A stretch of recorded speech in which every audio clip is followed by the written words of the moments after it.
Hi, welcome back. We're reading through the Bible, and today we are in Proverbs chapter 27. I'm reading from the New King James translation, but I'd love to hear what translation you like the best. Feel free to drop a comment below and let me know why you picked it. Let's get started. Proverbs chapter 27, verse 1. Do not boast about tomorrow, for you do not know what a day may bring forth. That is one of my favorite reminders. I have it highlighted in other Bibles and in my Bible app, but not this one, so I'm going to do that right now. I'll link the Silky Smooth highlighters below.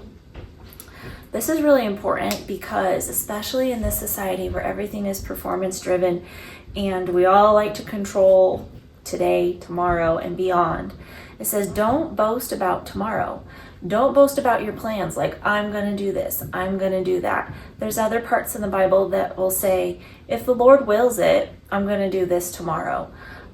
For you do not know what a day may bring forth. We don't know. We can plan, but in God's sovereignty, He is sovereign over all, even the pivots, even the things that we don't know are going to happen or don't even want to happen. So again, Proverbs 27, verse 1, I would highlight that one. Do not boast about tomorrow, for you do not know what a day may bring forth.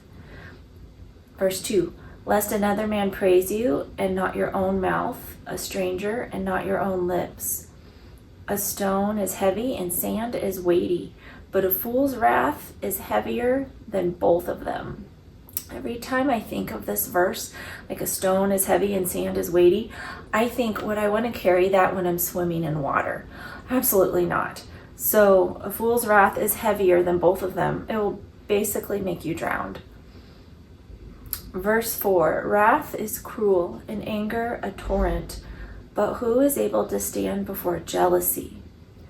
Verse 5, open rebuke is better than love carefully concealed.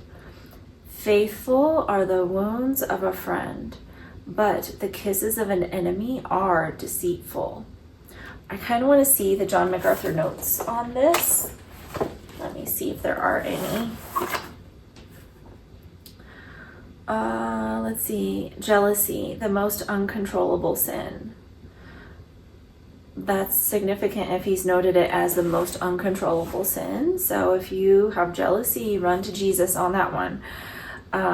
Open rebuke, to genuinely love is to manifest the truth, even if it means to rebuke. And then the kisses of an enemy, it says to see other verses on that one. In the interest of time, I'm not going to do it. Okay, verse 7.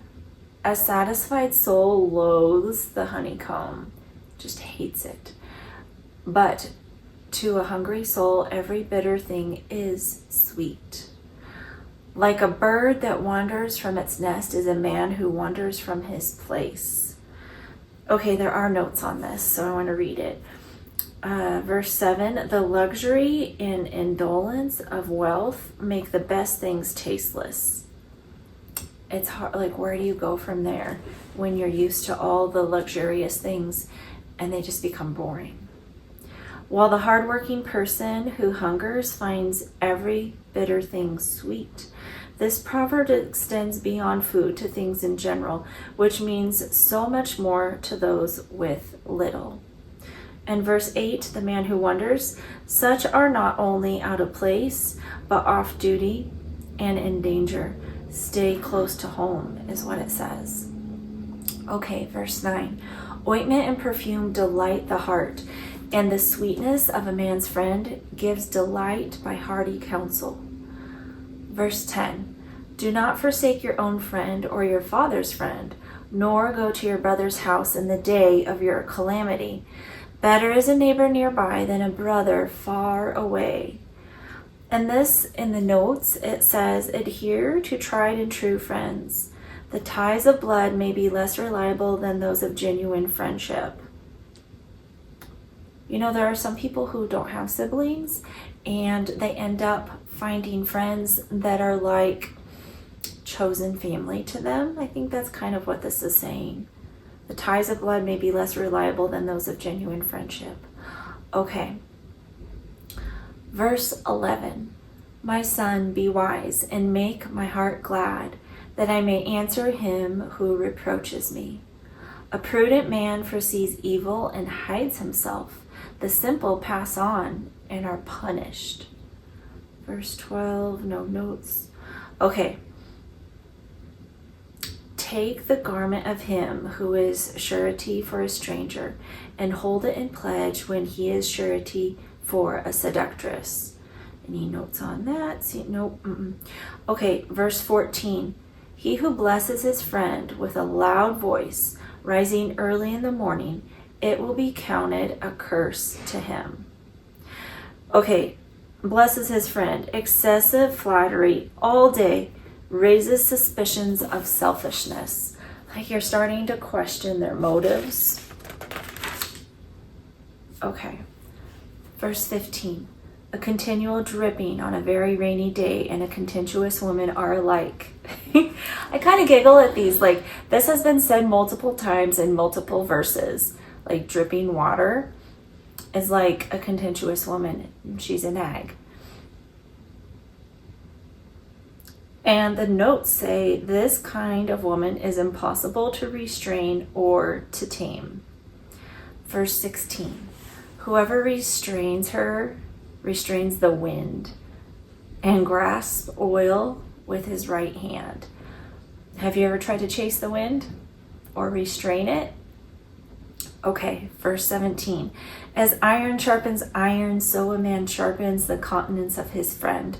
I've seen this on men's Christian shirts, haven't you? As iron sharpens iron, so a man sharpens the countenance of his friend. Let's see. The benefits of intellectual and theological discussion encourage joy through a keener mind and improvement of good character, which the face will reveal. Okay, verse 18. Whoever keeps the fig tree will eat its fruit, so he who waits on his master will be honored. Verse 19. As in water, face reflects face, so a man's heart reveals the man. That might be another one to highlight. As in water, face reflects face. Remember, they didn't have mirrors everywhere like us. So a man's heart reveals the man. That would be a good one to highlight. Your heart reflects who you are, what you do, what your priorities are, how you spend your time and your money and your talents. It reflects your heart. Is it all about you? Is it all about your family? Is it all about Jesus?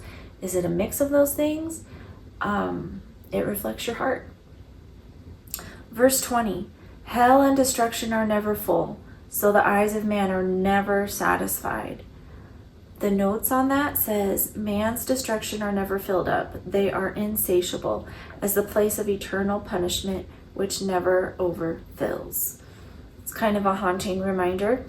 Okay, verse 21. The refining pot is for silver and the furnace for gold, and a man is valued by what others say of him.